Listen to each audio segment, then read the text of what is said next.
So I read an article last night that I don't know, just has me feeling a little extra good today. So I thought it was worthwhile to share. The actual article is called "Why I Don't Regret Moving Back to New York City, Coronavirus and All."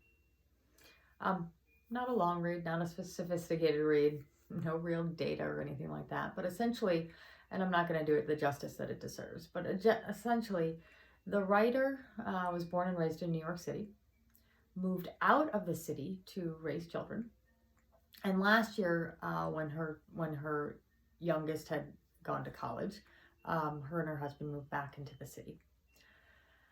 And the article was essentially now looking back at it as at essentially a year anniversary of being back in the city, and saying, do we have any regrets for being back here, especially with what we're going through right now, and do we miss our house and our yard and everything that our suburban life offered us? And the very easy answer for this author was no. That the author was not only didn't regret not moving back, was actually happy to be back in New York City living through this. And it was interesting because it went on to talk about the fact that they had friends that were offering houses that they could go stay at to get out to the city, get themselves safe.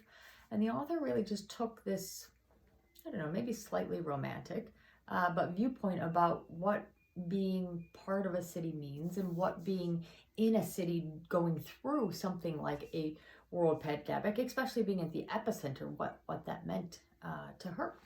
I mean, it was an article that, as a city dweller myself, it just really got to me.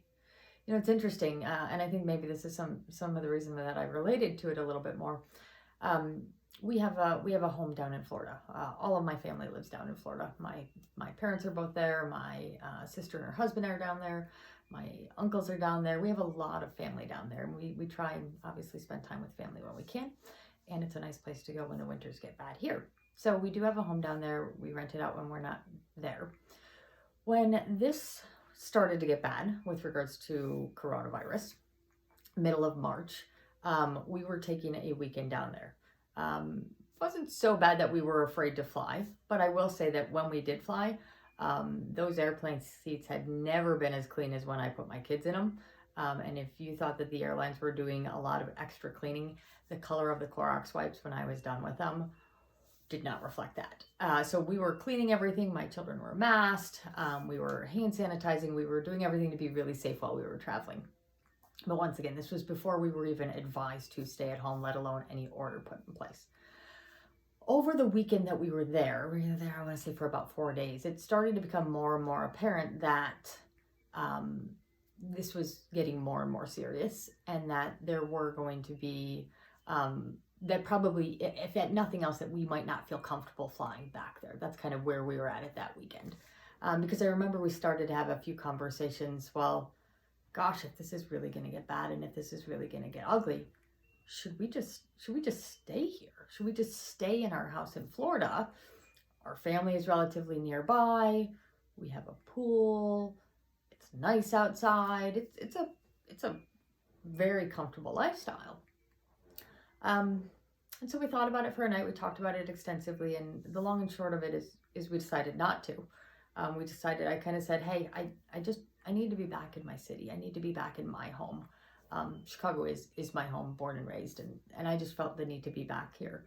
So we packed everything up, and we packed everything up with the idea that we may not have any more trips back down to Florida. And usually we shut things up at the end of the season. So we shut it up then. We got the heck out of Dodge, and we came back here. Now, about 2 weeks after that happened, we still were starting to perpetually have conversations, because now the stay-at-home order had been put in place and was getting extended. And at several times we brought up, do we just get in our car and do we drive back down there? Now, about 2 weeks later, we had a family inquire if they could rent our house for at least 2 months. It was a family that was in Boston that had some elderly parents down in Palm Beach that needed some tending to. So they reached out to say, hey, can we rent your house for at least the next 2 months, or however long this is going to be? We need to be down there with them. And once again, my husband came to me and said, well, it's a great opportunity, but this is our last chance. If you think we should be down in Florida, then let's not do it, or we can do it. and I said, rent the house. I said, I want to be in my city in this. I want to be in my house. There's something, and that's what's so hard. And that's why I think why I tapped into that article. That article talked about the fact that, and maybe it was slightly romanticized, but a little bit as a city dweller, as a urban mindset, especially in the Midwest. In the Midwest, as city dwellers, I always kind of joke and say we're the best of both worlds. We're urban people, but we still have this, I don't know, grassroots sense to us. But talked about, first and foremost, the sense of community in the city. Is that I feel like I've never been on better terms with even my neighbors. Heck, I don't even see a lot of my neighbors that often, but now I see all of them, maybe from 6 feet apart, but just a general feeling that I get out when I go to take a walk around with my kids, when we're doing a scoot around the block, and seeing the goodness that is coming out of people. Just the general camaraderie is amazing. And I'm sure that's everywhere, but right now I feel it really strong in my city. I feel that the ideas of what's going on is so heartfelt. And I think sometimes it's the fact that we're in a big city. We work harder to feel a sense of community.